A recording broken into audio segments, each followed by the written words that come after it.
बिस्मिल्लाहिर्रहमानिर्रहीम। अस्सलामु अलैकुम वरहमतुल्लाहि वबरकातुहू। मदीना मुनव्वरा से कोई 300 किलोमीटर दूर एक खामोश इलाका है। इसको मदैन सालेह कहते हैं। इस इलाके में हज़रत सालेह अलैहिस्सलाम की कौम आबाद थी। इस कौम को कौम समूद भी कहते हैं। ये कौम हज़रत हूद अलैहिस्सलाम की कौम के हम असर थे।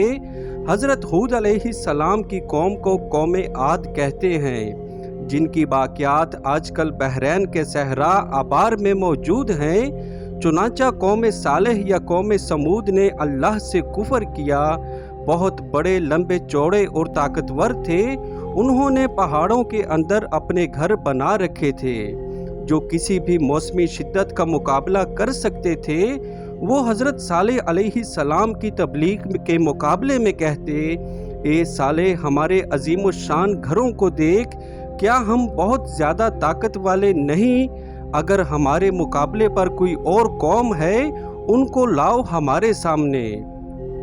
लेकिन जब उन्होंने अल्लाह की निशानी एक ऊँटनी को मार डाला और ऊँटनी का बच्चा रोता हुआ, चीखता चिल्लाता हुआ एक पहाड़ी में गुम हो गया, हज़रत सालेह अलैहिस्सलाम ने अपनी कौम से फरमाया कि 3 दिन अपने घरों से फ़ायदा उठा लो।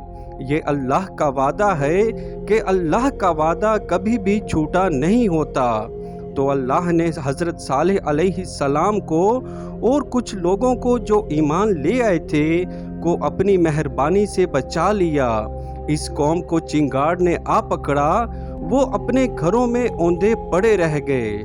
फरिश्ते की वो चीख या चिंगाड़ इतनी शदीद थी कि उनके कलेजे फट गए और अपने घरों में पड़े पड़े ही हलाक हो गए। वो जितने भी ताकतवर थे, लेकिन अल्लाह से ज़्यादा ज़ोरावर नहीं हो सकते। वो बरतर और आला है। रिवायत में है कि हज़रत मोहम्मद सल्लल्लाहु अलैहि वसल्लम अपने कुछ असहाब के साथ उस इलाके से गुज़रे। हज़रत मोहम्मद सल्लल्लाहु अलैहि वसल्लम के चेहरे अनवार पर इज़्तिराब था और ऐसा लगता था वो जल्दी में हैं। वहाँ के लोगों ने एक कुएं का पानी पेश किया, लेकिन हज़रत मोहम्मद सल्लल्लाहु अलैहि वसल्लम ने अपने असहाब को मना फरमा दिया और जल्द वहाँ से निकलने का हुक्म दिया। सहाबा ने इज़्तिराब की वजह पूछी तो हज़रत मोहम्मद सल्लल्लाहु अलैहि वसल्लम ने फरमाया, यहाँ अल्लाह का अज़ाब नाजिल हो चुका है। ये इलाका हज़रत सालेह अलैहिस्सलाम की कौम का है, जिस पर अल्लाह ने सख्त अज़ाब नाजिल किया। वहाँ ना रुकना और ना पानी पीना ऐसे राज हैं जिसकी खबर हमें नहीं है। हज़रत मोहम्मद सल्लल्लाहु अलैहि वसल्लम तबीयतन मासूम हैं। चुनांचा अज़ाब इलाही का सुनकर आम शख्स अंदर से दहल जाता है। वो तो अल्लाह के रसूल हैं, जिनको अल्लाह की ताकत का बाखूबी इल्म है। बिल्कुल ऐसे ही कौम लूत के साथ हुआ। वो लोग हम जिन्स परस्ती जैसे मकरूह काम में पड़ चुके थे। हज़रत लूत अलैहिस्सलाम ने उनको ख़बरदार किया, लेकिन ऐशो इशरत और गुनाहों की लज्जत में इस कदर गर्क थे कि हज़रत लूत अलैहिस्सलाम को सताना शुरू कर दिया। हज़रत लूत अलैहिस्सलाम हज़रत इब्राहीम अलैहिस्सलाम के हम असर थे। अपनी कौम को बहुत समझाया, लेकिन वो बाज नहीं आए। अल्लाह ने अपने फरिश्ते हज़रत लूत अलैहिस्सलाम की तरफ भेजे।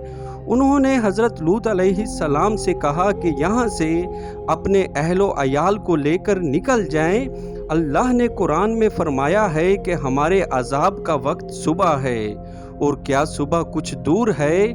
फरिश्तों ने ताकीद की कि कोई शख्स पीछे मुड़कर ना देखे। चुनांचा सहरी के वक्त कौम लूत पर अल्लाह ने आसमान से पत्थरों और आग की बारिश कर दी, और कुरान में अल्लाह ने फरमाया कि हमने उन पर तह दर तह कंकरियां बरसाईं और पूरी बस्ती को नीचे से ऊपर कर दिया। ये लोग अपनी दुनिया में मगन थे। उनकी हड्डियों से पता चलता है कि इंतहाई करबनाक अजाब की जिद में आ गए थे। उनकी बाक़ियात आज भी बहरा मुर्दार के पास वादी सदूम में देखी जा सकती हैं। अल्लाह ताला हमें अपने सीधे रास्ते पर चलने की तौफीक दे और अज़ाब इलाही से बचाए रखे। آمین یا رب العالمین۔ محترم سامعین، اگر ویڈیو اچھی لگی ہو تو میرے چینل کو سبسکرائب کریں، ویڈیو کو لائک اور شیئر کریں۔ جزاک اللہ، اللہ حافظ۔